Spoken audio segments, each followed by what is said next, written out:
మరి ప్రభుత్వ పాఠశాలలు బాగుంటే, గురుకులాలన్నీ బాగుంటే మరి ఎందుకు ఇంతమంది ప్రైవేట్ పాఠశాలకు పోతున్నారని మనల్ని మనం అడగాల్సినటువంటి అవసరం.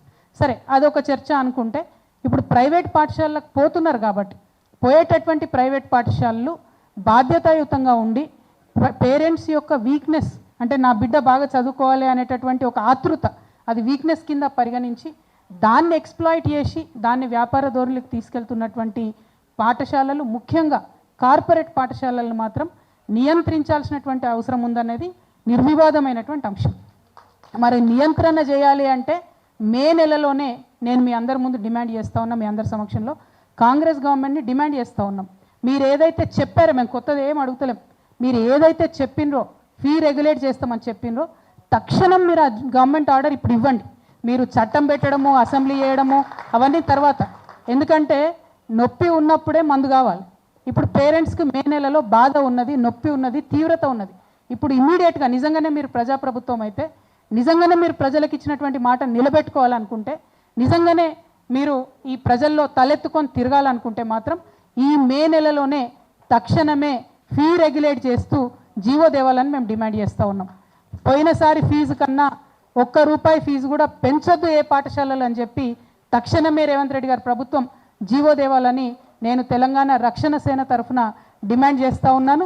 మరి ఇక్కడ ఉన్నటువంటి రౌండ్ టేబుల్లో ఉన్న పేరెంట్స్ అందరూ కూడా, టీచర్స్ అందరూ కూడా యాక్సెప్ట్ చేస్తారని చెప్పి నేను బలంగా విశ్వసిస్తున్నాను. అది immediate solution. Long term solutions 100 ఉండొచ్చు, కానీ తక్షణం మనకు కావాలి. నిజంగా ఎంత ఘోరంగా ఉన్నాయంటే ఫీజు, మరి ప్రభుత్వం యొక్క అజ్ఞానం కూడా ఎంత దారుణంగా ఉందంటే, మన దగ్గర హైదరాబాద్లో హైదరాబాద్ పబ్లిక్ స్కూల్ అని చాలా పాపులర్ విద్యా సంస్థ, అనేక సంవత్సరాల నుంచి ఉన్నటువంటి సంస్థ. ఆనాడు నిజాం ఉన్నప్పుడు అది ఆయన జాగీర్ ఉంటే దాన్ని తీసి స్కూల్ పెట్టుకోమని ఇచ్చినటువంటి సంస్థ.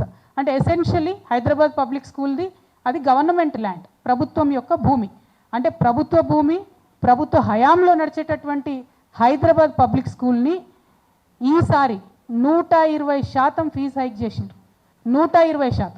పోయిన సంవత్సరం 93,000 కట్టినటువంటి పేరెంట్స్ ఈసారి ₹2,08,000 కట్టాలి. కానీ ప్రభుత్వం నిమ్మకు నీరెత్తినట్టుగా ఉన్నది. ఒక పక్క ప్రభుత్వం ఆధ్వర్యంలో నడవాల్సిన స్కూల్లో ఇట్లా ఫీజు పెంచుతారు.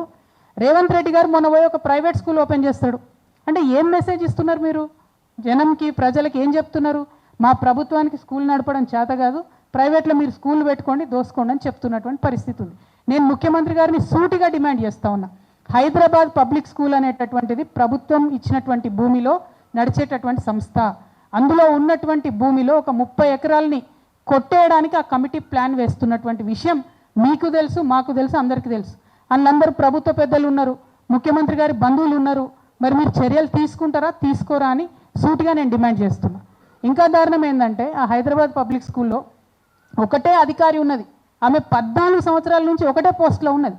ఉండి ఈ కొత్తగా ఎవరు బోర్డు మెంబర్ వచ్చినా వాళ్ళకి నేర్పిస్తారు అన్నట్టు, ఎట్లా అవినీతి చేయాలి, ఎట్లా సీట్లు అమ్ముకోవాలి, ఎట్లా బయట దేశాలు ఉన్నటువంటి సత్య నాదెల్లా లాంటి వాళ్ళు ఇక్కడ చదువుకొని పోయింది.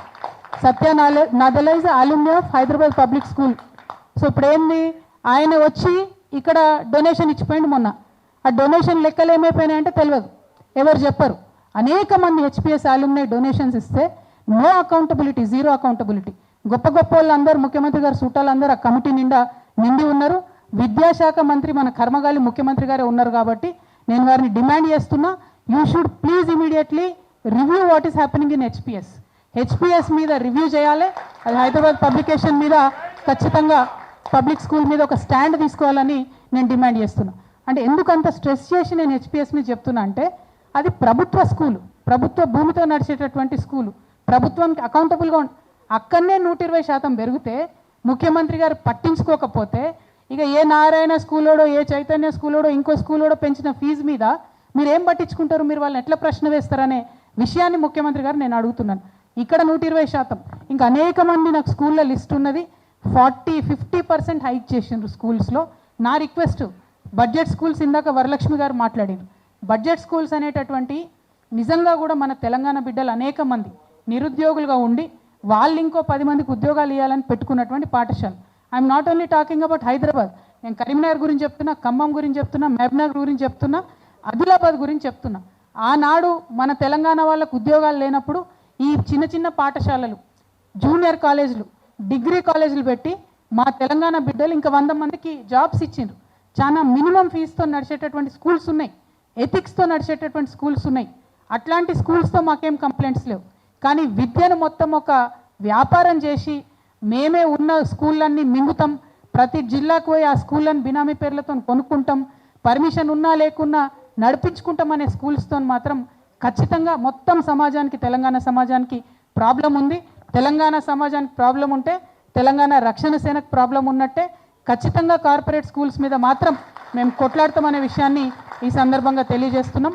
మరి గౌరవ ముఖ్యమంత్రి గారు వారిని కోరుతా ఉన్నాం, ఈ ఫీ ఇమీడియట్ డిమాండ్ ఈజ్ ఖచ్చితంగా పోయిన సంవత్సరం కన్నా ₹1 పెంచొద్దు స్కూల్ ఫీ అనే జీవో ఈ నెలలోనే తీసుకురావాలి.